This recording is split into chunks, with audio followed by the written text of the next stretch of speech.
Assignment number 15, episode 7, part 1. Prepare a schedule for exercise. साधारण 30 मिनिटं रोज आठवड्यातून 5 दिवस असं एक्झरसाइजचं व्यायामाचं शेड्यूल बनवायचं आहे. पण सुरुवातीला हे शेड्यूल फॉलो करण्यासाठी मात्र 21 दिवसांचं चॅलेंज घ्यायचं आहे.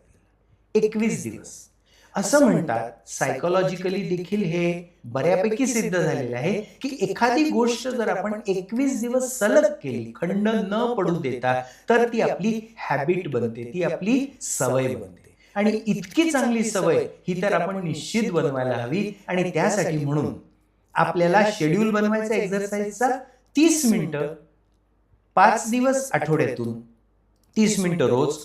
पण सुरुवातीला मात्र 21 दिवसाचं चॅलेंज आपल्याला घ्यायचं. 21 दिवसाचं. आणि 21 दिवसाचं चॅलेंज घेऊन 21 दिवसानंतर एक्झरसाइज करत असताना आपण किती फ्रेश राहायला लागलो, आपला दिवस कसा छान जायला लागला आणि ताण नियोजनासाठी त्याचा काय उपयोग होतोय हे आपल्याला लिहून सबमिट करायचं आहे. ती आपली असाइनमेंटचा एक पार्ट आहे. दुसरा पार्ट, आपले जे डॉक्युमेंट्स आहेत सगळे इतस्ततः विखुरलेले. जसं मी म्हटलं ना, अनेकांना ही सवय असते की आपले डॉक्युमेंट्स कुठेही ठेवलेले असतात. आपण 1 तासाचा वेळ किंवा 2 तासाचा वेळ याच्यासाठी घेणार आहोत आणि त्याच्यामध्ये आपल्याला आपले डॉक्युमेंट्स वेगवेगळ्या फोल्डर्समध्ये रचून ठेवायचे आहेत. कोणते फोल्डर्स असले पाहिजे हे व्हिडिओमध्ये तुम्हाला कळलेलं आहे. त्यामुळे तसे तसे नावं देऊन तसे आपले सगळे कागदपत्र अरेंज करून रिलॅक्स फील करायचं आहे आणि त्याच्या संबंधी देखील लिहायचं आहे की अशा पद्धतीने डॉक्युमेंट्स ऑर्गनायझेशन केल्यानंतर हा ऑर्गनायझेशनचा एक पार्ट आहे.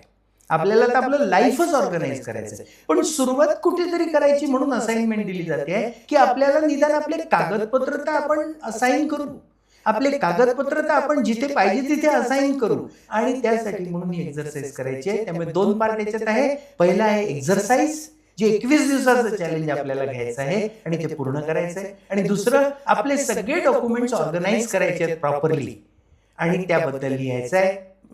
याच्यासाठी आपण 1 तासाचा वेळ देतो आहे. ही होती आपली असाइनमेंट नंबर 15.